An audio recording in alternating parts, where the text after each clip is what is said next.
नमस्कार, एवन उत्तराखंड में आपका स्वागत है। मैं हूं सौरभ शर्मा। आइए नजर डालते हैं इस वक्त की सुर्खियों पर।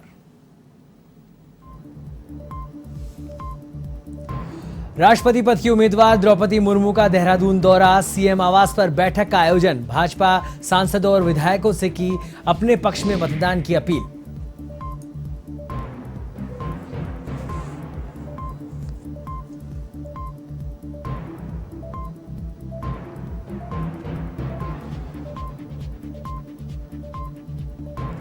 महाराष्ट्र के राज्यपाल भगत सिंह कोश्यारी का हरिद्वार दौरा, कनकल स्थित जगतगुरु आश्रम में राज राजेश्वर से की मुलाकात तो पीठाधीश्वर कैलाश चंद गिरी से लिया आशीर्वाद।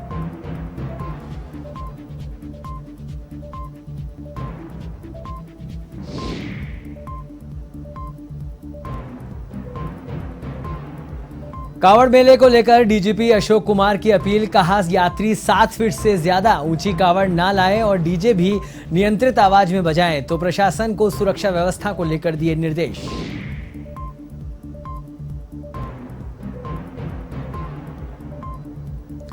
कांग्रेस के पूर्व प्रदेश अध्यक्ष गोदियाल ने सभी आरोपों को किया खारिज, सीएम धामी को ज्ञापन सौंपकर की जांच की मांग। बद्री केदार मंदिर समिति सदस्यों ने लगाए थे आरोप।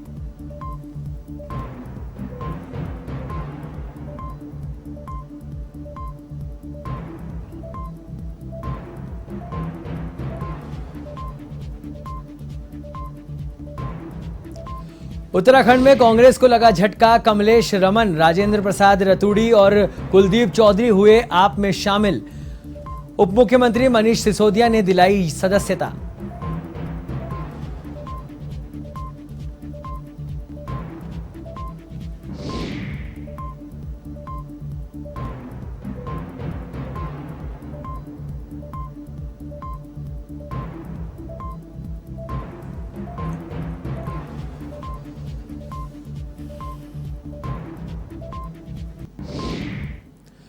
अब खबर विस्तार से। राष्ट्रीय जनतांत्रिक गठबंधन यानी एनडीए से राष्ट्रपति पद की उम्मीदवार द्रौपदी मुर्मू उत्तराखंड प्रवास पर हैं। सुबह करीब 10 बजे वे देहरादून पहुंची और सबसे पहले उन्होंने कचहरी स्थित शहीद स्थल पर राज्य आंदोलनकारी शहीदों को श्रद्धांजलि अर्पित की। इसके बाद सीएम आवास स्थित मुख्य सेवक सदन में भाजपा सांसदों विधायकों से मतदान की अपील की। इस दौरान भाजपा के सभी और लोकसभा व राज्यसभा के सभी 8 सांसद बैठक में मौजूद रहे। वहीं इस दौरान मुख्यमंत्री पुष्कर सिंह धामी, विधानसभा अध्यक्ष रितु खंडूड़ी भूषण, प्रदेश भाजपा अध्यक्ष मदन कौशिक समेत संगठन के पदाधिकारी भी मौजूद रहे।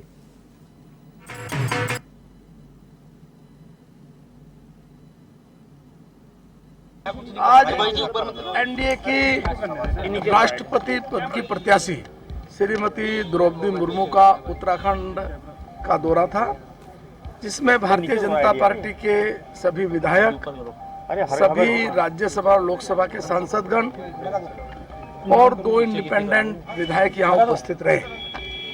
आज सभी विधायकों ने एक मत के साथ देश के प्रधानमंत्री नरेंद्र मोदी जी, भारतीय जनता पार्टी के राष्ट्रीय अध्यक्ष श्रीमान जेपी नड्डा जी को और एनडीए के सभी वरिष्ठ नेताओं को धन्यवाद दिया कि आपने देश की आज़ादी के बाद प्रथम बार एक आदिवासी महिला को राष्ट्रपति पद का प्रत्याशी बनाया है।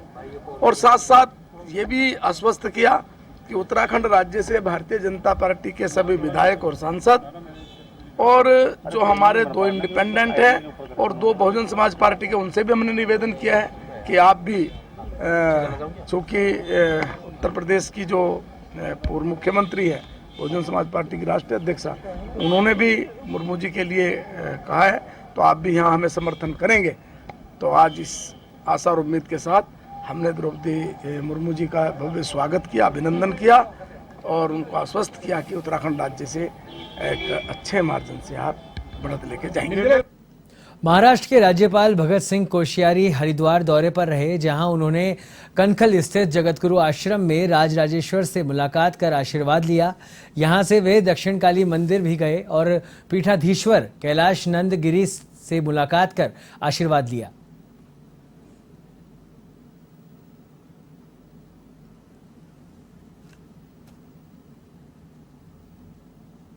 ने खुद ही कहा कि आए हैं संतों का आशीर्वाद लेने, तो आप सब मुझे जानते हैं, मेरा नाम भगत सिंह है और मैं आपका भी भक्त हूँ और संतों का भक्त तो हुई हूँ।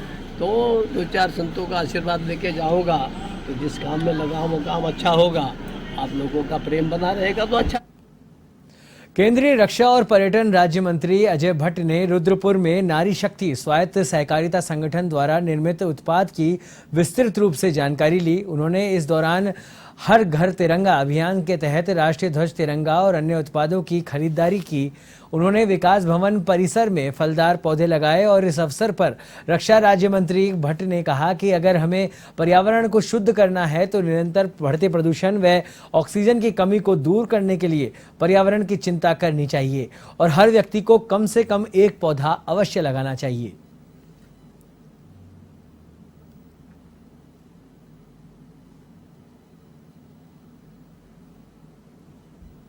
पर्यावरण को अगर हमको शुद्ध करना है, जो ऑक्सीजन की दिनों दिन कमी होती जा रही है, दूषित होती जा रही है, उसको हमने शुद्ध करना है। ये समझिए कि हम अपनी सुरक्षा करें। हर व्यक्ति को एक पेड़ तो कम से कम लगाना चाहिए, वैसे ज़्यादा भी लगा सकते हैं। तो ये होना बहुत आवश्यक है। इसी के तहत यहाँ पर वृक्षारोपण किया गया है कलेक्ट्रेट में। और मेरा सबसे निवेदन रहेगा कि हरेला पर्व हम हरेला के त्यौहार से मनाने वाले हैं और लंबे समय से मना रहे हैं। ये एकमात्र इसके पीछे का उद्देश्य है कि हम अपने पर्यावरण को शुद्ध रखें, ऑक्सीजन शुद्ध मिले। उत्तराखंड में कांग्रेस को बड़ा झटका लगा है। 3 चर्चित चेहरों महिला कांग्रेस की प्रदेश उपाध्यक्ष कमलेश रमन के साथ ही पार्टी के प्रवक्ता और वरिष्ठ कांग्रेसी नेता राजेंद्र प्रसाद रतूड़ी ने भी कांग्रेस छोड़ दी है। आम आदमी पार्टी के उत्तराखंड प्रदेश संगठक समन्वयक जोत सिंह बिष्ट की अगुवाई में उन्होंने पार्टी की सदस्यता ली। साथ ही आईटी विशेषज्ञ कुलदीप चौधरी भी आप में शामिल हुए हैं। दिल्ली के उप मुख्यमंत्री मनीष सिसोदिया की मौजूदगी में पार्टी के प्रभारी दिनेश मोहनिया ने तीनों को पार्टी की सदस्यता दिलाई।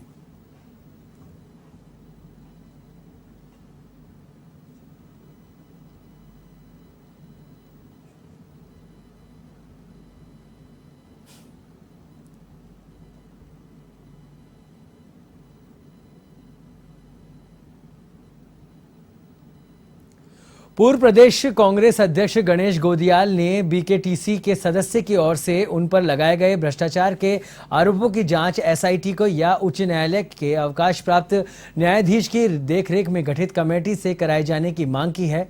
इसके साथ ही उन्होंने सहकारिता, उच्च शिक्षा और चिकित्सा मंत्री डॉक्टर धन सिंह रावत पर लगे आरोपों की जाँच की मांग भी की है। इस दौरान पूर्व प्रदेश कांग्रेस अध्यक्ष गणेश गोदियाल ने इस संबंध में मुख्यमंत्री पुष्कर सिंह धामी से मुलाकात कर उन्हें पत्र सौंपा। उन्होंने बीकेटीसी सदस्य की ओर से लगाए गए आरोपों को निराधार बताया। उन्होंने एसआईटी या हाईकोर्ट के रिटायर्ड जज से जांच कराने की मांग की है।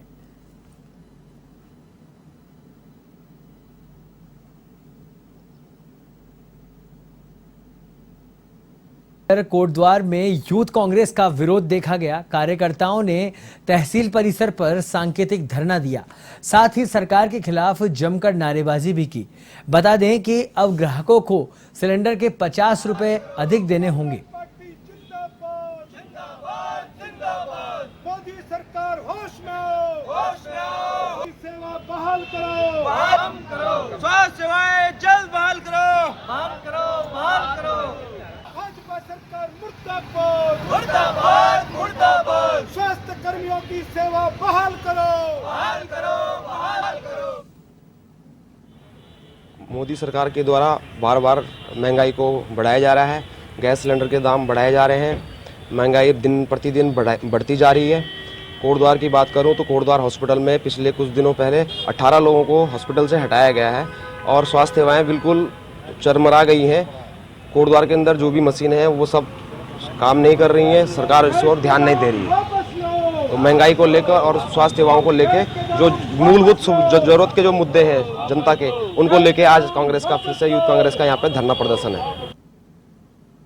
इस बार कावड़ मेले में श्रद्धालुओं की भारी भीड़ उमड़ेगी, लिहाजा सरकार की ओर से कावड़ के लिए कुछ खास व्यवस्था है जो लागू की गई है। सरकार द्वारा हरिद्वार गंगा जल लेने के लिए आने वाले शिव भक्तों से अपील की जा रही है कि वे 7 फीट से ज्यादा ऊंची कावड़ ना लाएं और इसके साथ ही डीजे भी नियंत्रित आवाज में बजाएं। डीजीपी अशोक कुमार ने बताया कि कावड़ियों की सुविधा के मद्देनजर यह सभी तैयारियां की जा चुकी है।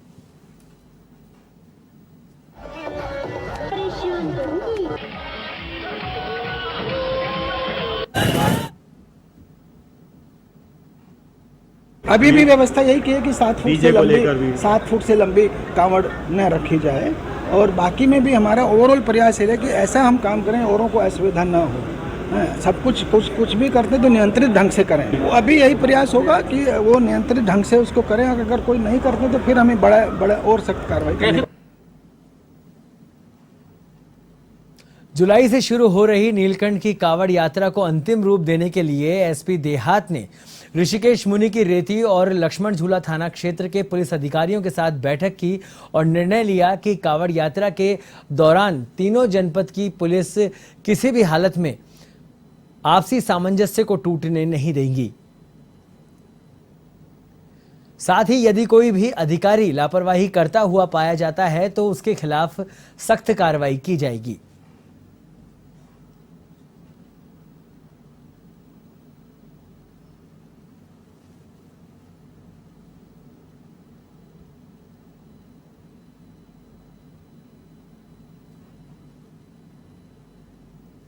कांवड़ मेला हमारा स्टार्ट हो रहा है 14 जुलाई से, जो 26 जुलाई तक चलता है, जिसमें बहुत ज़्यादा श्रद्धालुओं का आगमन रहता है। और चूंकि ऋषिकेश से ही ये रूट नीलकंठ के लिए जाता है, तो उसी की आज चर्चा करने के लिए ट्रैफिक प्लान और पार्किंग वगैरह कहाँ रहेगी, तो उसकी एक मीटिंग की गई थी जिसमें टिहरी जनपद के भी ऑफिसर्स और पौड़ी के भी ऑफिसर्स और फिर हमारे यहाँ देहरादून के ऋषिकेश के सारे ऑफिसर्स थे, तो उनसे आपस में विचार विमर्श किया गया है। उत्तराखंड के हल्द्वानी में आम आदमी पार्टी की बैठक आयोजित हुई जिसमें महिला मोर्चा का विस्तार किया गया। आम आदमी पार्टी की इस बैठक में महिला कार्यकारी अध्यक्ष मंजू तिवारी ने बताया कि पूरे प्रदेश में 11 महिलाओं को जिम्मेदारियां दी गई है जो कि आने वाले समय में महंगाई, भ्रष्टाचार और महिलाओं की सुरक्षा को लेकर पूरे प्रदेश में आंदोलनरत रहेंगी। साथ ही आम आदमी पार्टी राज्य में आने वाले हर चुनाव में प्रतिभाग करेगी। पार्टी अब राज्य के विभिन्न ज्वलंतशील मुद्दों को लेकर जनता के बीच पहुंचेगी। कॉल पर चलते हैं और अब आपके साथ जो है कि टीम बन गई, 3 कार्यकारी अध्यक्ष बने हैं। इनमें से जो अच्छा काम करेगा वो प्रदेश की बागडोर।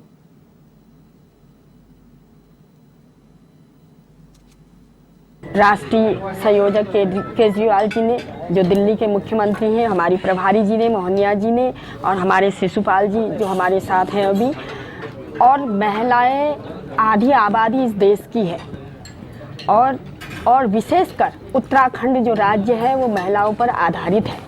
इसलिए हम अधिक से अधिक महिलाओं को जोड़ेंगे और जनता तक इन जन विरोधी नीतियों को उनके घर घर तक पहुंचाएंगे। देखिए, हमारी कोशिश होगी कि हम जनता के बीच में जाएं और व्यवस्था परिवर्तन के लिए चुनाव को लड़ा जाए, क्योंकि लोकतंत्र में अगर चुनाव में जब भागीदारी करेंगे तो लोगों तक पहुंचेंगे और जब हमें जनमत मिलेगा तो फिर हम अपनी नीतियां बनाएंगे।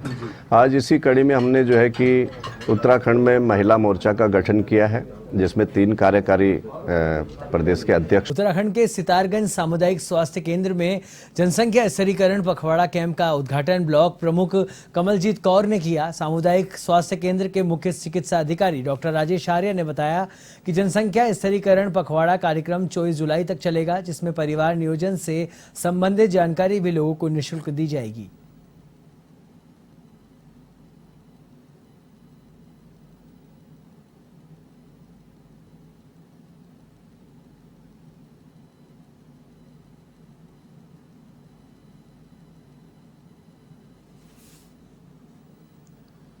उत्तराखंड के गदरपुरा स्थित ककराला नहर में नहाने गए एक युवक की डूबकर मौत हो गई। प्रभारी निरीक्षक विजेंद्र शाह ने कहा कि कुछ लड़कों का समूह रुद्रपुर में ककराला नदी में नहाने गया था। इसी दौरान एक युवक की डूबने से मौत हो गई।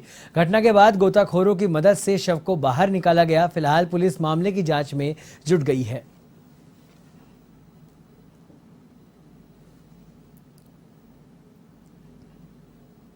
हाँ जी, देखिए अभी ये गुलरभोज क्षेत्र से सूचना आई है कि जो ककराला नहर है इसमें एक युवक डूब गया है। ये युवक अपने साथियों के साथ रुद्रपुर बंगाली कॉलोनी से आया था, नहा रहे थे, तो उसके डूबने की आशंका है। इस सूचना पर हम लोग यहाँ मौके पर पहुँचे हैं। हल्द्वानी शहर में बीते दिनों हुई बरसात में शहर में भारी जल भराव हो गया। नहर और नाले ओवरफ्लो होने लगे और ड्रेनेज सिस्टम फेल हो गया। लिहाजा कांग्रेस विधायक सुमित हृदयेश ने नगर निगम पर गंभीर आरोप लगाए हैं। विधायक सुमित हृदयेश ने कहा कि नगर निगम हर साल लाखों रुपए का बजट नालों की और नहरों की सफाई के लिए खर्च करता है, लेकिन वह सफाई कहां होती है आज तक किसी को नहीं पता और ड्रेनेज सिस्टम भी आज तक कागजों में ही चल रहा है।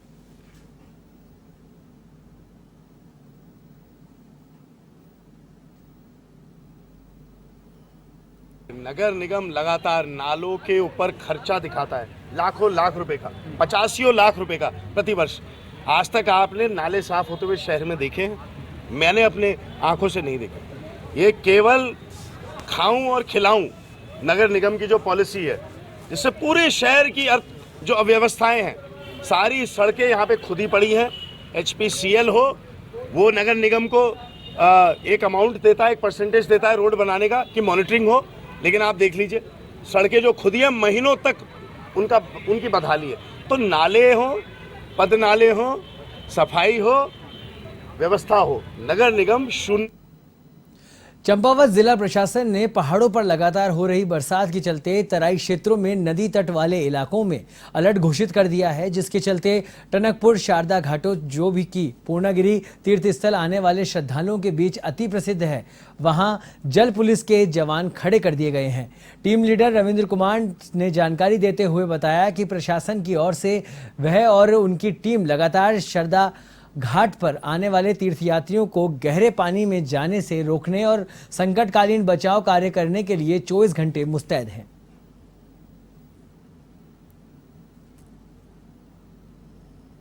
प्रशासन के आदेश के अनुसार 24 घंटे अलर्ट रहते हैं और यात्री गहरे में जाता है तो उसको रोकते हैं और कोई बात है तो उसका रेस्क्यू करके उसको बाहर निकाल देते हैं।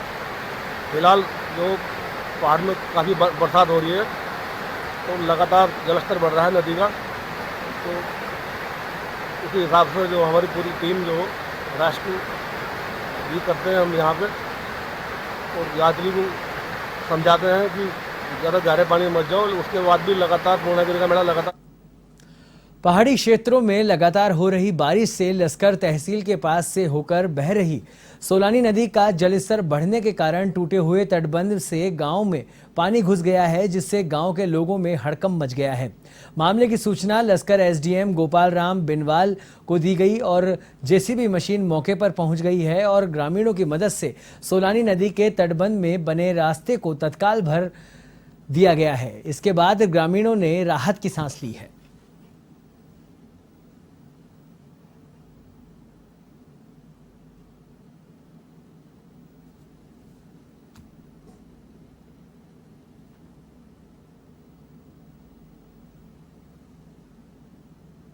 नैनीताल में 1 सितंबर से 7 सितंबर तक मां नैना देवी महोत्सव के भव्य आयोजन को लेकर बैठक आयोजित की गई है। जगदीश बवाड़ी ने बताया कि इस वर्ष भी श्री नंदा देवी महोत्सव 1 सितंबर से 7 सितंबर 2022 तक आयोजित किया जाएगा। नंदा देवी महोत्सव का उद्घाटन 1 सितंबर को और डोला भ्रमण 7 सितंबर को होगा।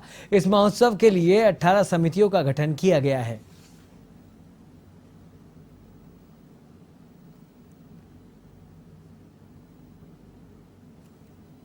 स्थापित हुई और 1926 से वो लगातार श्री नंदा देवी महोत्सव का आयोजन करने का सौभाग्य उसे मिला है। इस वर्ष 1 सितंबर से 7 सितंबर तक इसका आयोजन किया जाएगा।